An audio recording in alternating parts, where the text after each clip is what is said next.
උකාගේ ඉස්සරට පඩයක් load වුණාම ඔබ මිනිස්සු hina වෙයි කියලා හිතාගෙන පඩේ තද කරගන්නවද? උඹ එකක් මතක තියාගන්න.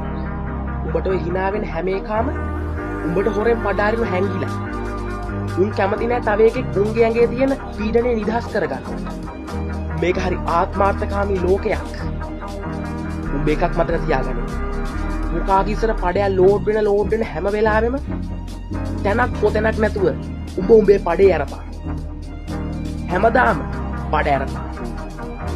උඹේ පීඩනය නිදහස් වෙනකම් අවුරුදු ගානක් එක දිගට පඩේ අරපන්.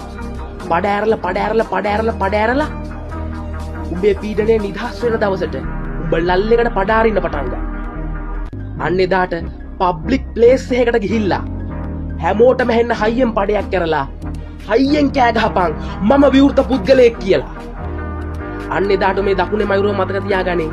දකුණේ මයුර නිසා තමයි මං විවෘත පුද්ගලයෙක් උනේ මගේ පීඩනය නැති උනේ කියලා. කවුරු හරි මං හින්දා පඩයක් කරලා හරි පීඩනය නිදහස් කරගන්නව නම් මට ඒ තරම් වටින දෙයක් නෑ බං. උඹට පුළුවන් පීඩනය නිදහස් කරගන්න. උඹට පුළුවන් තැනක් පොතැනක් නැතුව පඩ අරින්න. මොටිවේට් වෙයන්. අද ඉන්නම් තැනක් පොතැනක් නැතුව මං පඩ අරිනවා කියලා. ජය වේවා.